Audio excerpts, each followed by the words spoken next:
Hello and welcome to SPMIS Academy. Today we'll analyze important newspaper articles of 26th August 2026. Please note you can download the PDF version of today's newspaper analysis by clicking the link given in the comment section. This is the list of the topics that we'll be covering from today's newspaper. The first topic is about Conference of Party number 17 of United Nations Convention on Combating Desertification, UNCCD.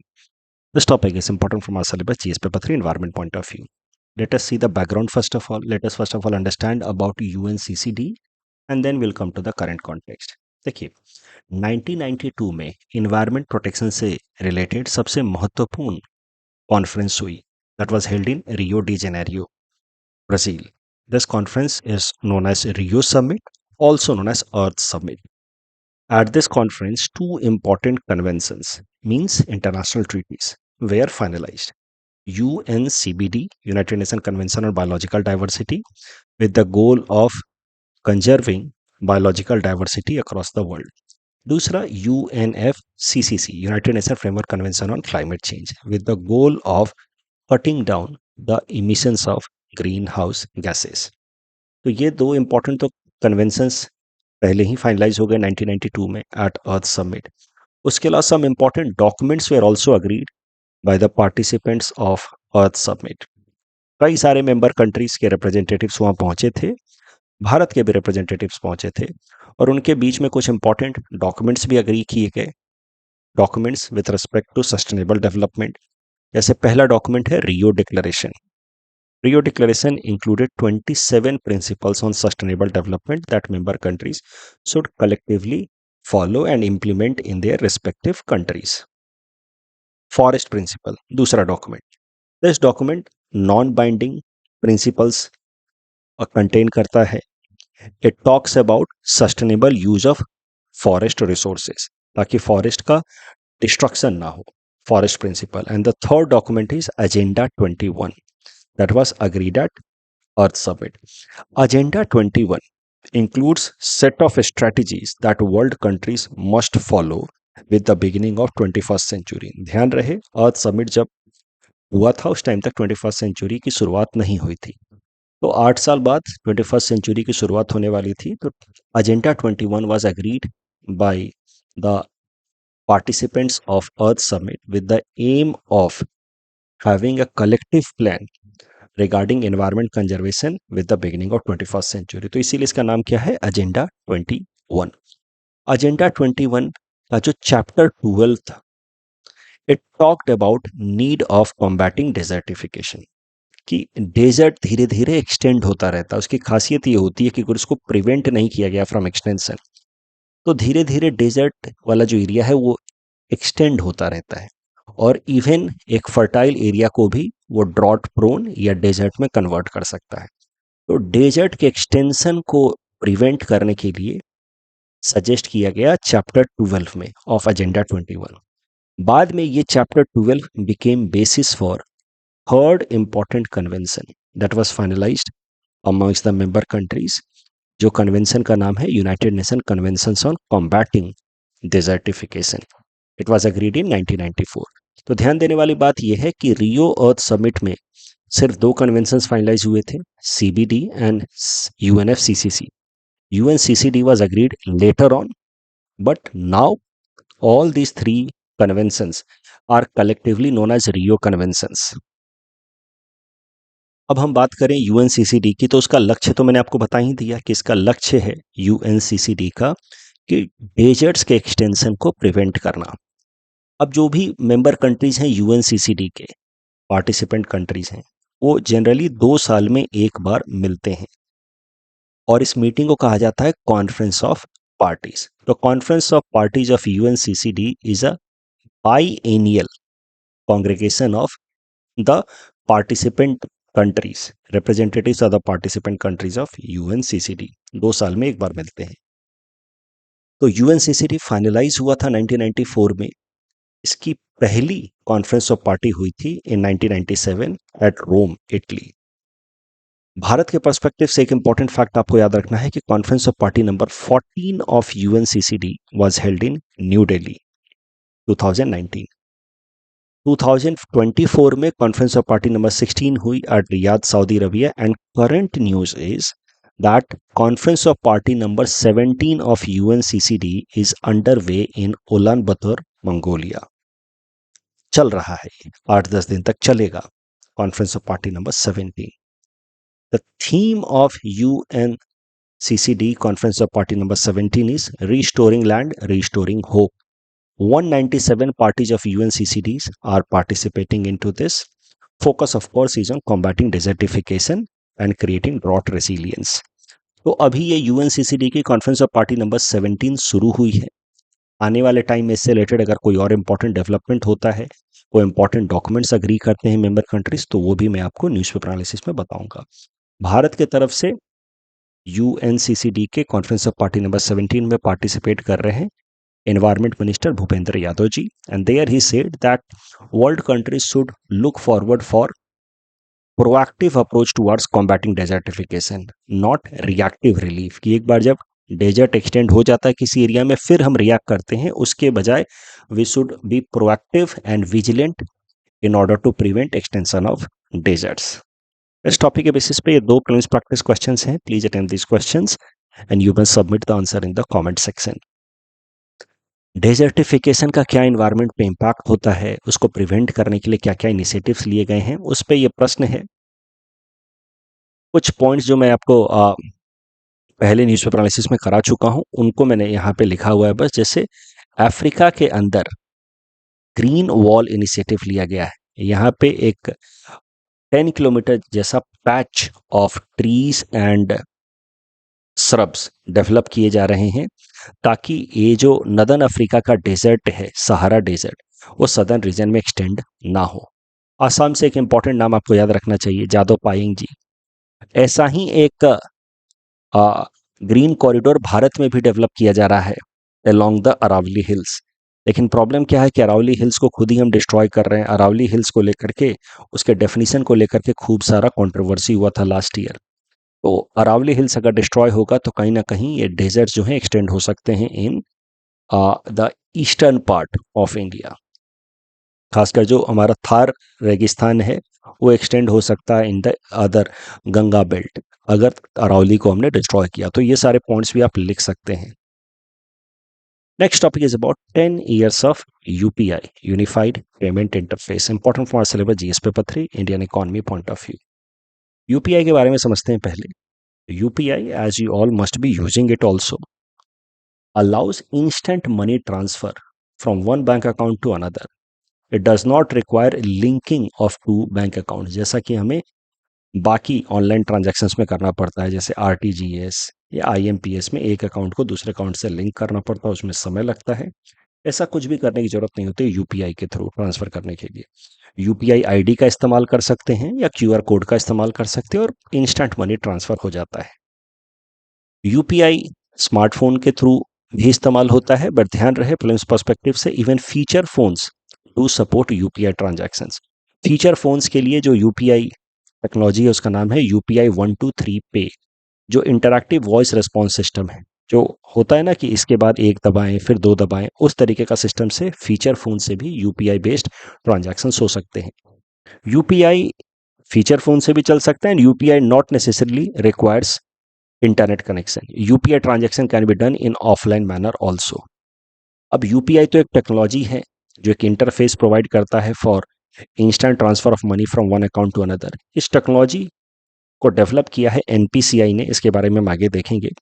बस इस technology को अब कई सारी fintech कंपनियां, यानी कि finance के फील्ड में टेक्नोलॉजी सपोर्ट प्रोवाइड करने वाली कंपनियां इस यूपीआई टेक्नोलॉजी का इस्तेमाल करती हैं in order to provide the service of instant transfer of money from one account to another.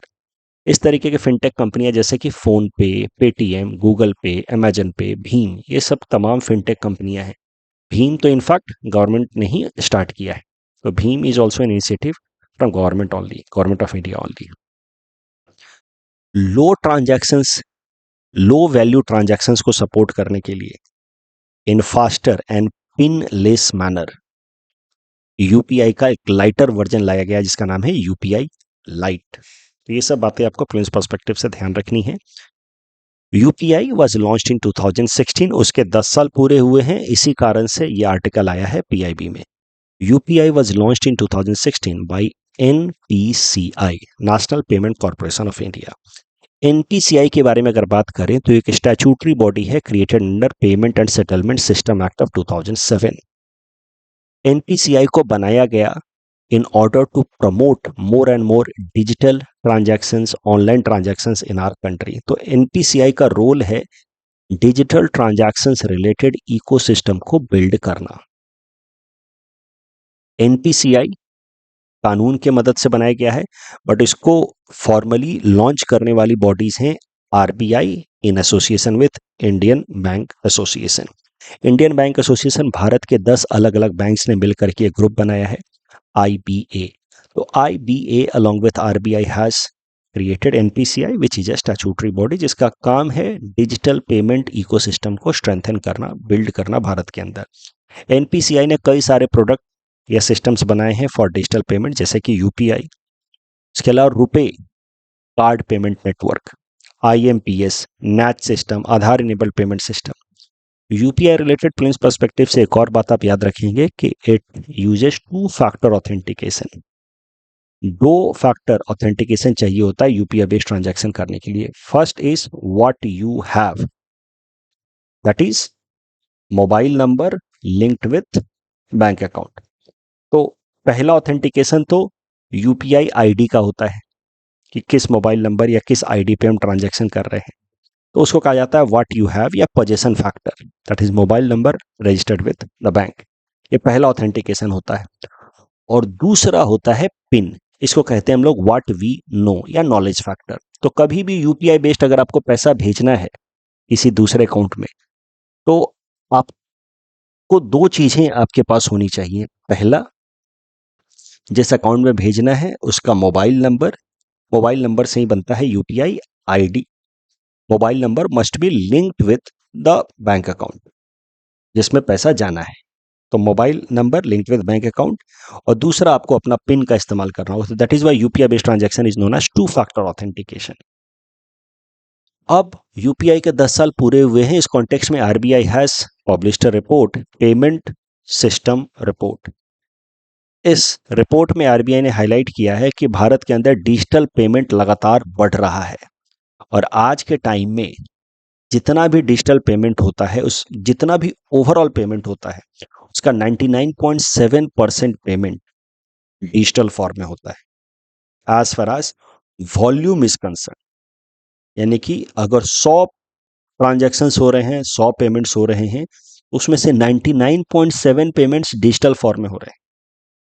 Volume wise 99.7, but value wise 97.5%। यानी कि अगर 1 करोड़ का ट्रांजैक्शन हो रहा है तो उसमें से 97.5 लाख ट्रांजैक्शन डिजिटल पेमेंट के थ्रू हो रहा है। तो volume and value wise in both ways now digital transaction has a dominant status.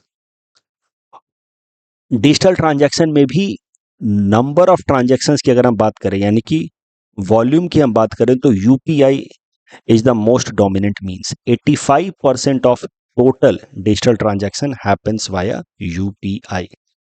Value wise अभी भी ज्यादातर ट्रांजैक्शन जो है वो आरटीजीएस फॉर्म में होते हैं, क्योंकि यूपीआई का ट्रांजैक्शन होता कितना है, 100, 200, 1000, 2000। आरटीजीएस में करोड़ों करोड़ ट्रांसफर होते हैं। तो इस कारण से volume wise UPI is the dominant mode as far as transaction is concerned। Overall digital transaction का 85% ट्रांजैक्शन यूपीआई के थ्रू होता है, लेकिन value wise RTGS is the dominant mode. UPI का ग्लोबल फुटप्रिंट भी बढ़ रहा है। एनपीसीआई ने दुनिया के कई सारे देशों के फास्ट पेमेंट सिस्टम के साथ यूपीआई को इंटीग्रेट किया है, जिसके मदद से अब हम अपना यूपीआई सीधा सीधा जाकर के इन देशों में इस्तेमाल कर सकते हैं, या अपने देश से ही रेमिटेंस कर सकते हैं, पैसा भेज सकते हैं उन देशों के किसी भी इंसान के पास, या वहां से भारत में पैसा आ सकता है। तो UPI is live in now 11 foreign countries which allows for UPI acceptance if we are in those countries, और also helps in cross border remittances. Recently जैसे कंबोडिया के साथ यूपीआई को लिंक किया गया उसके फास्ट पेमेंट सिस्टम के साथ। इसके साथ ही अभी तक भारत ने 11 देशों के साथ यूपीआई को इंटीग्रेट किया है उनके फास्ट पेमेंट सिस्टम के साथ।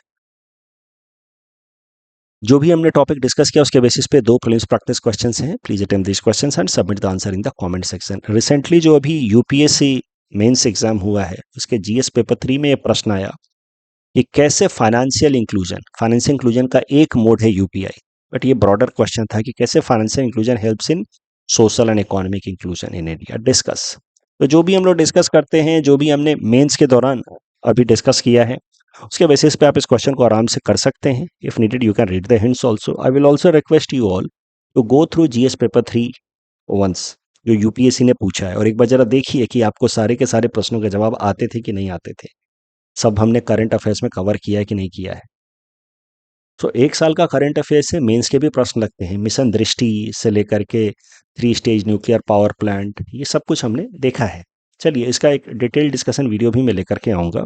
आगे बढ़ते हैं। Third topic is about Assam is now best performing state under Prime Minister formalization of micro enterprises for food processing industry, short में कहें तो PMFME scheme. Important for our syllabus GS paper 3 Indian economy point of view.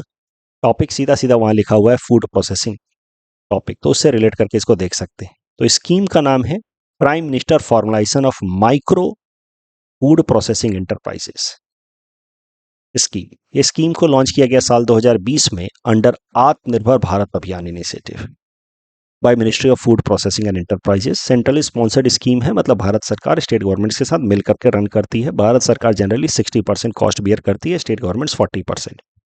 North eastern states और हिल states के case में 90 और 10 का ratio होता है। ये जो स्कीम है Prime minister formalisation of micro food Processing Enterprises Scheme, इस स्कीम का मकसद है कि जो छोटे मोटे स्ट्रीट वेंडर्स हैं, जो अनऑर्गेनाइज तरीके से फूड प्रोसेसिंग का काम करते हैं, ठेले वाले, चाट वाले, उनको सपोर्ट किया जाए और उनको थोड़ा सा फॉर्मलाइज किया जाए, स्ट्रक्चर किया जाए। साथ ही साथ जो छोटे छोटे इंटरप्राइजेस हैं, माइक्रो इंटरप्राइजेस इन फूड प्रोसेसिंग, जैसे कोई बिस्किट बनाता है, कोई केक बनाता है, इनको भी थोड़ा सपोर्ट किया जाए ताकि फूड प्रोसेसिंग सेक्टर में हमारा इकोनॉमी जो है वो आगे बढ़े। तो unorganised street vendors and micro enterprises engaged in food processing activities, उनको सपोर्ट किया जाता है under prime minister formalisation of micro food processing Enterprises scheme. इस स्कीम के अंतर्गत कई सारे इनिशिएटिव्स लाए गए हैं, जैसे वन डिस्ट्रिक्ट वन प्रोडक्ट। हर एक डिस्ट्रिक्ट के किसी एक पर्टिकुलर प्रोडक्ट को पॉपुलराइज किया जाता है, ब्रांडिंग की जाती है। क्रेडिट लिंक्ड कैपिटल सब्सिडी, यानी कि थोड़ा लोन दिया जाएगा। लोन मैक्सिमम 10 लाख तक का हो सकता है, उसमें 30% तक कैपिटल सब्सिडी भी हो सकता है, यानी कि 10 लाख के लोन में सिर्फ 7 लाख ही लौटाना है, 3 लाख सब्सिडी दे दिया सरकार ने। That is known as credit linked capital subsidy. Support to self help groups, क्योंकि बहुत सारे सेल्फ हेल्प ग्रुप्स, जो women based self help groups होते हैं, फूड प्रोसेसिंग एक्टिविटीज में लगे रहते हैं। जैसे कोई अचार बना रहा है, कोई पापड़ बना रहा है, कोई हनी डिप बना रहा है। Capacity building of micro enterprises and informal enterprises and branding and marketing में भी हेल्प किया जाएगा ऐसे इंटरप्राइजेज को। तो समझिए, कोविड-19 के बाद छोटे छोटे इंटरप्राइजेस को सबसे ज़्यादा नुकसान हुआ, या छोटे छोटे जो बिजनेसेस थे, स्ट्रीट वेंडर्स, स्ट्रीट हॉकर्स, उनको सबसे ज़्यादा नुकसान हुआ। तो उनको सपोर्ट करने के लिए इन जनरल एक पीएम स्वनिधि स्कीम है, जिसमें उनको लोन दिया जाता है टू रिबिल्ड देयर बिजनेस।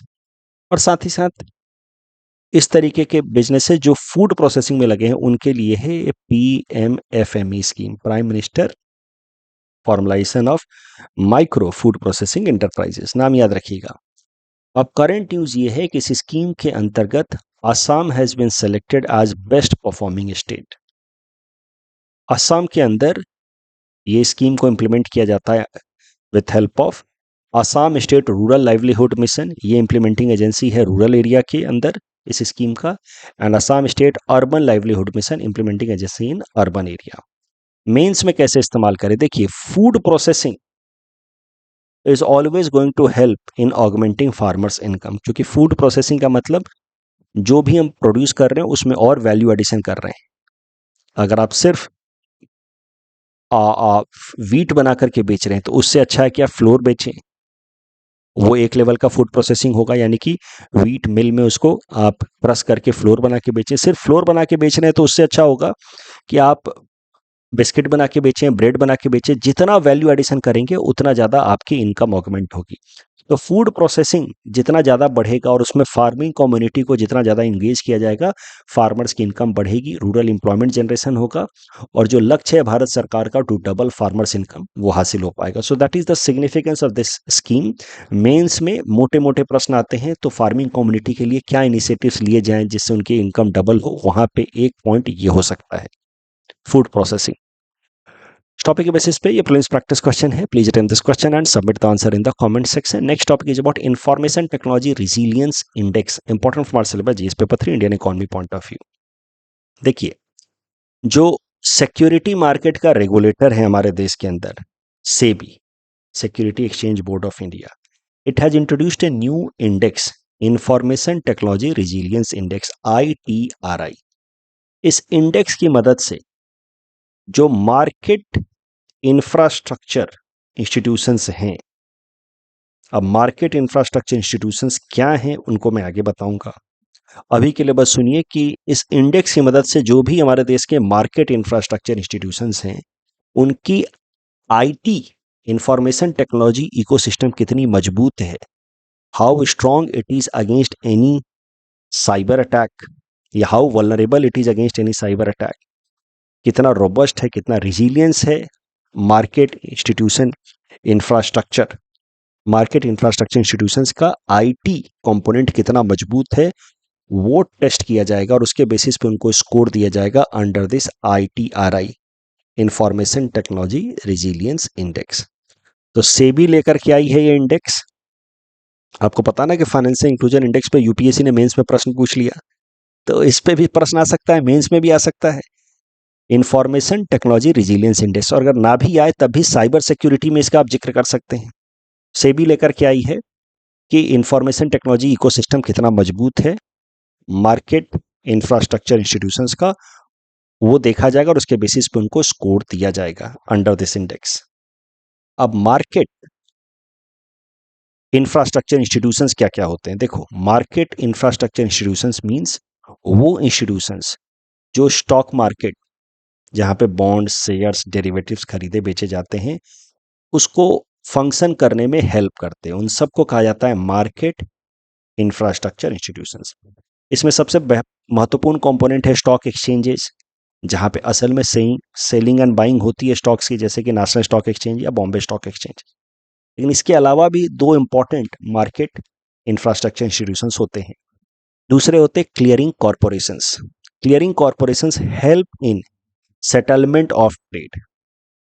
आराम से समझिए, मान लीजिए कि राहुल और प्रिया ने आपस में कुछ शेयर्स खरीदने और बेचने का कॉन्ट्रैक्ट किया। तो ऑनलाइन तो आपने शेयर्स बेचेंगे और ये खरीदेंगे, ऐसा आपने आप कॉन्ट्रैक्ट कर लिया।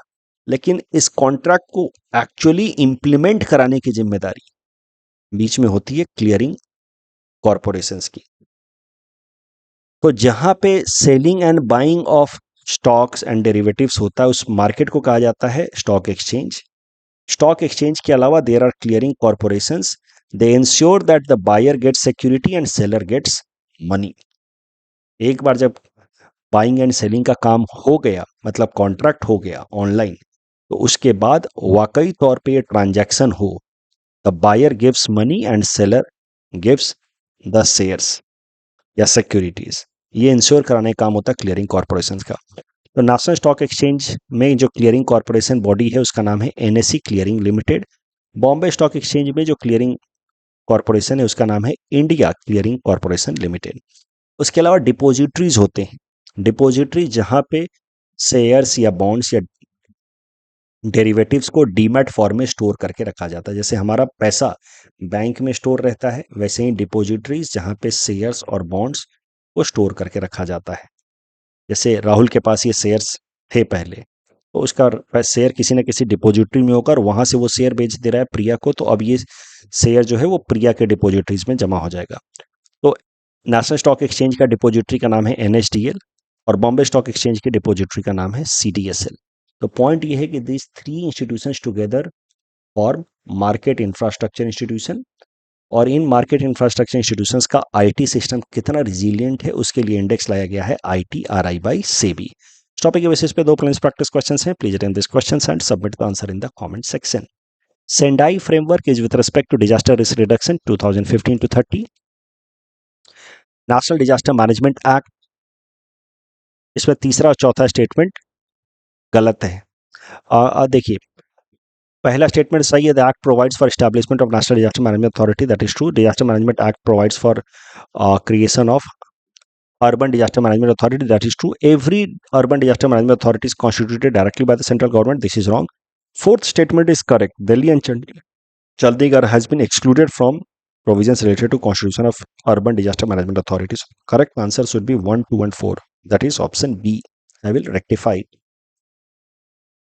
Press note 3, require prior approval of the government for investment coming from a country sharing land border with India. True. The restriction applied where the beneficial owner is having an investment situated,